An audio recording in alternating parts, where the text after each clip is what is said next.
মঞ্জুরানী দেবনাথ। এই জায়গাটার নাম কি? উত্তর যুগন্ধনগর থানা? থানা পূর্ব থানা। কি অভিযোগ আপনার? আর এই ছোটো ছেলে আছে না, খুব অত্যাচার করতেছে।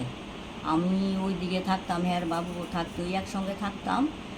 তো হের বাবু মারা যাওয়ানোর পরে আমাদের ফিরতে ওইটা ঘরের থেকে বাইর করে দিছে। তো আমি অনেক ওই যাবো, একা করে তো রান্না করে খাইতেও পারতাম না। তো বড়ো ছেলের এখানে আইসি, তো বড়ো ছেলের জন্য থাকি। বড়ো ছেলের জন্য থাকলেও হের সহ্য না, হে বহাবাদ্য করে মাইক দূর করে। আমি যদি একটা কিছু জিজ্ঞেস করতে যাই, সেদিনও আমার মাইরা তারপরে গিলের সামনে ধাক্কা দিয়া ফেলাইয়া দিছে। আর এই দিন ঘরের দরজার মধ্যে আমি স্নান করে ঘরে ঢুকুম, এমন সময় কবিতা বাড়ি এবার 3 ভাগ হইব, বাড়ি এবার 3 ভাগ হইব কইয়া আমার কোমরের মধ্যে 3-4টা লাথি মারছে। তো অনেক হে তো ওই কোম্পানির থাকে, হ্যারে আমি মৌসুমিরে গেছি, আমি গেছি রাজীবের ফোন করা, হে যখন আমার শুধু শুধু লাথি মারছে এমন এমন। আর আজকে তো এতদিন তো সহ্য করেই যেতেছি, আমি ঘরে থাকতে পারি না। আমার ঘরের দরজা টরজা বাইঙ্গা জানালা টানা বাইঙ্গা বিক্রি ইচ্ছা, তো আমি ওই রান্নাঘরের দরজা দিয়ে বাইরিয়া করি। তো আজকে তালা দিয়ে আইসি যে এটার মধ্যে লেট্রিন কইরা কাগজের মধ্যে গু দিয়া তালার মধ্যে লাগিয়ে রাখছে। তারপরে কুড়াল দিয়া কুবাইয়া আমার দরজা সব কাইটটা তুলে রাখছে। তারপরে বাধ্য হইয়া রাজীবের ফোন করছি বড় ছেলেরা। আমি আর সহ্য করতে পারতাম না, এবার থানার জমো।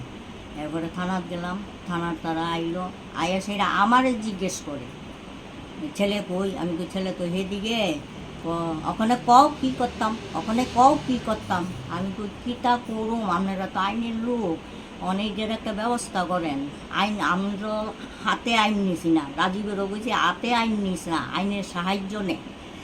তুই হাতে আইন নিবি, একটা কোনো কিছু হইলে তোরে দুইটা নিব, তো আইনের সাহায্য নেই। তো বাধ্যই আজকে গেছি, তো তারা সন্ধ্যার সময় আইলো, আইসে পরে আমারে জিজ্ঞেস করে দারোগা ওখানে কি করতাম, ওখানে কি করতাম। আমি কই কীটা করবেন, আপনারা তো আইনের লোক, আপনারা কি করবেন, আপনারা একটা কিছু করেন। আমি তো অসহায় হইয়া গেছি, আমি তো কোনো রাস্তা দেখতেছি না। এ তো এইরকম করতেছে, মানে কুড়াল লইয়া আমারে মারতো আইয়ে। এরপরে আমারে মারতে পারে না, পরে দরজা টরজা সব কুবাইয়া ফেলাই দিছে। কোন আউটপোস্টে আপনারা কমপ্লেন করছেন? কোন আউটপোস্টে কমপ্লেনটা করছেন? ওই তো কলেজ কিনা।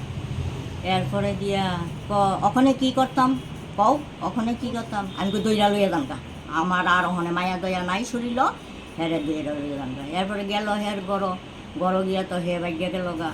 এরপরে ঘর দরজা দেখলো, দেখে দেখে আমি কই আজকে আপনারা না পারেন, কাল কইল হেরে দইরা নেন, ওয়ারিং বাইক করেন।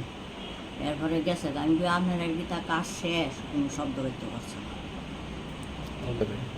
সাহায্য আমি তো আইনের সাহায্য চাইতেছি, আমি যদি তারার কাছেও সাহায্য না পাই আমি কই যামু কও। আমার তো যাওয়ানোর জায়গা নাই। এক ছেলের লেগে যা বাড়ি মূলে শেষ হয়ে গেছে গা, রাত্র হইলে ঘুমাইতে পারি না।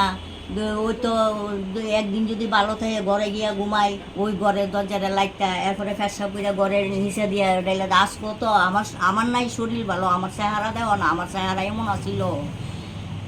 আজকে তো এই ঘর ঝাড়ু দিয়া নি ফালাইয়া এরপরে বস্তা বস্তা বইয়া বইয়া আমি দিয়েছি দিয়া আইয়া। সেটা তো এখন আপনি কি চাইতেছেন? আপনি কি এটার একটা ব্যবস্থা করো, হেরে শাসন করো, হেরে ফটো আনো, না হইলে তো উপায় নাই।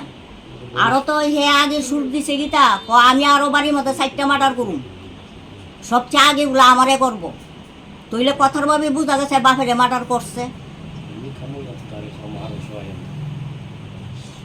আপনার হাজবেন্ড মারা গেছে কতদিন পরে? কতদিন হয়েছে আপনার হাজবেন্ড মারা গেছে? ওই তো 5 বছর রানিং, 20-এ মারা গেছে। কিভাবে মারা গেছে? 20 খাইয়া মারা গেছে, ওই জঙ্গলের মধ্যে 19 দিনের দিনও পাইছে। ওখানে 20 খাইয়া মারা গেছে যে ওখানে নিজের তুই খাইছে নাকি কেউ মার্ডারই করছে এটা তো আমরা বুঝছি না। ওখানে যদি আমি কেউ সাহায্য না পাই, হয়তো আমি বিষ খামো, আর নাইলে তারে বিষ খাওয়াবো। আমি কি তা, আমার তো উপায় নাই। আর এই পৃথিবীর দুইটা যে আইন বাইর হয়েছে, আইনে তো একটা কিছু করবো।